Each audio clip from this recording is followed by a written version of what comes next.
The simple answer is lifestyle modification. I know a lot of people are rolling their eyes right now, but hands down, that is actually the most effective way of reversing.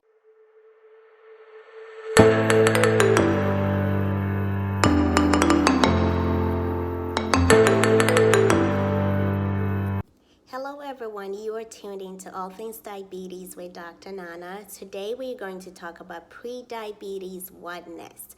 So pretty much once you get diagnosed with pre-diabetes, what else are you supposed to do? So a lot of people don't know that they have pre-diabetes. We all go around going about our business, feeling fine without even know that we have pre-diabetes. A lot of people fall into this category. Millions of people have pre-diabetes without knowing. So it's actually an important topic to talk about when it comes to diabetes management. You can't really talk about diabetes without talking about pre-diabetes. So why is this important? Pre-diabetes without intervention can develop into diabetes. So pretty much if you don't take any actionable steps when it comes to pre-diabetes, you may or you will probably develop diabetes. A lot of people don't know what to look for, and sometimes you hear people ask you, what am I supposed to look for?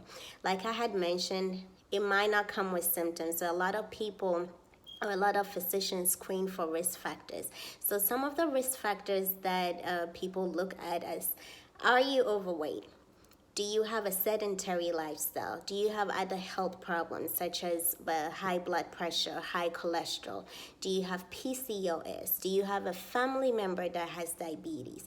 Do you have gestational diabetes? All these things are some things that you can look for to see whether you are at risk for having diabetes. So what is pre-diabetes? Pre-diabetes is pretty much you having a high blood sugar, but that blood sugar or high blood sugar is not high enough to be classified as diabetes. So as far as lab values go, physicians usually look at A1C, which is a lab test, and we talked about it last week. So it's pretty much an average blood sugar over a 2 to 3 months period.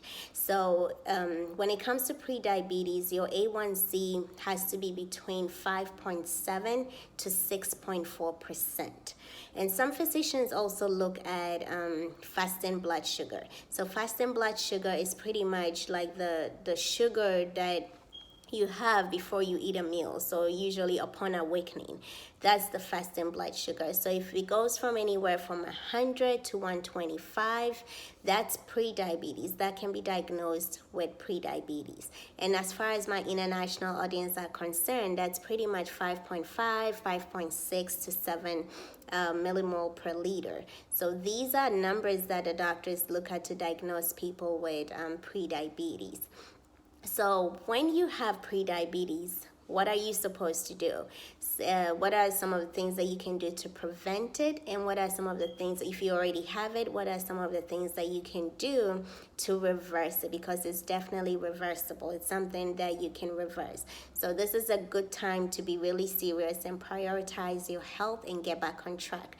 So what can you do to reverse or prevent this pre-diabetes? The simple answer is lifestyle modification. I know a lot of people are rolling their eyes right now, but hands down, that is actually the most effective way of reversing or preventing prediabetes. So when I talk about lifestyle modification, what am I talking about? So it's not only you watching your weight and making sure that you eat right, you also have to avoid prolonged exposure to environments that are full of toxins. You know, you don't want to be near people that are smoking. All these are part of the things that you have to be cognizant about. So the number one thing that I want us to talk about is body composition. So when I talk about body composition, I'm not talking about only people that are overweight.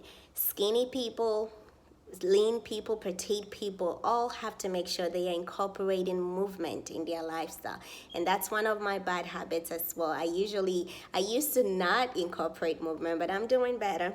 So that's good. So all of us have to at least have 30 minutes of physical activity a day. Bare minimum, we all have to have 30 minutes of physical activity. Number two, Nutrition. I know a lot of people already know that nutrition plays a big role when it comes to your health. If you do not fix your food, you cannot fix your health. So, nutrition is very important. So, what are some of the things that we have to consider? Like you already know, you have to make sure that you add a lot of veggies, a lot of fruit, and then you also have to decrease your animal product. You have to decrease the meat consumptions that you usually eat. And I know that a lot of people will probably be like, what diet should I consider? In my opinion, I don't really believe in restrictive diet. I believe that you have to aim for something that is lasting. You have to aim for lasting solutions. You don't want to restrict yourself into doing something that is just for a short period of time. You want to be able to aim for lasting solutions. Number two, the things that you want, number three, sorry, the things that you want to consider is how much are you eating? How much? What am I eating? And when am I eating those foods? So, for instance, if you're someone that eats a lot of junk food, I'm not saying eliminate that completely because I understand that sometimes it can be hard, obviously, on the first go. But you want to be able to cut back on it. And once you start doing that, you start realizing that you see result. And then once you see result, you'll be motivated to go harder.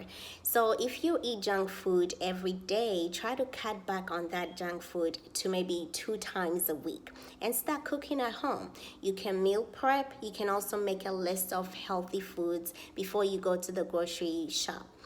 So you make your list, you go buy it, and you bring it home. And remember, if you don't see certain things, you will not, more than likely, you will not eat it. So if you have a list of snacks and food that you get from the grocery store, and you get it from the grocery store and bring it home, you will not be eating junk food all the time because you have healthy snacks and healthy meals at home already. That's another option that you can also try. And also for people that don't like drinking a lot of water, you always want to increase your water consumption. That's one of my bad habits also. I used to never like water, but one of the things that you can do to enhance the taste of water is to maybe add some fresh fruit. You can also add fresh mint leaves to it, and those things can also help enhance the intake of the taste of water as well. So these are some of the things that you want to consider when it comes to nutrition. Also, if you have a bigger plate at home and you really can't control the amount of food that you eat, go to the store and get a smaller plate. That will help you with your portion control. So reduce the size of your plate, just get a smaller one, and that will help you with your portion control as well.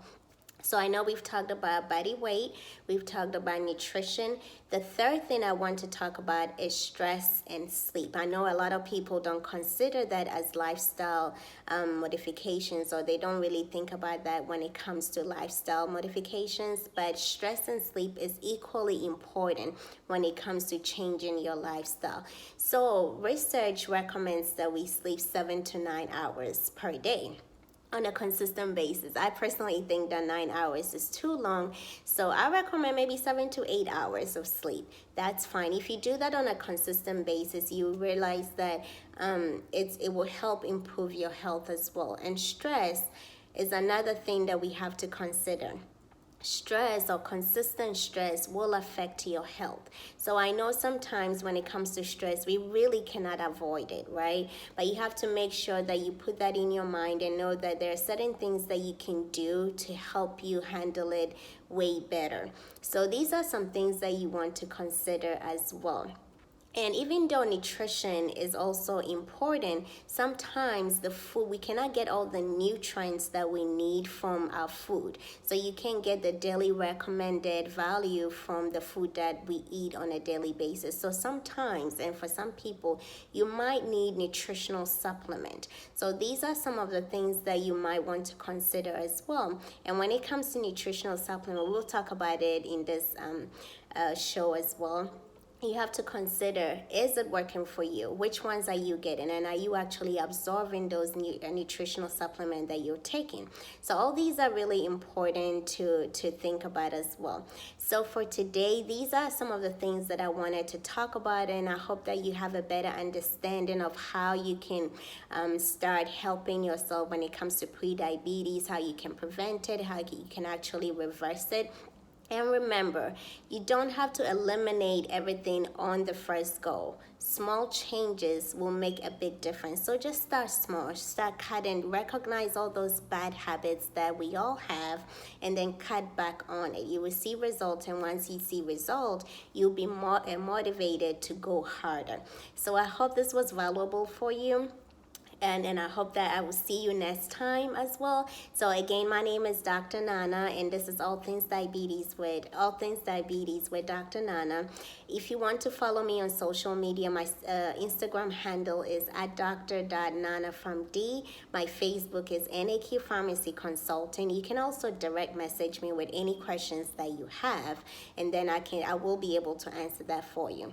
I also have a private Facebook page, which is Ditch Diabetes, and I'll leave the link in the comment down below, so you can definitely, click on it and join me. It's a place where I further educate, support, and encourage people that have prediabetes, diabetes, or any other high blood pressure and also high cholesterol. All those people are in that group as well. So I look forward to hearing from you, and I hope to see you next time. Bye. Have a good one. Bye.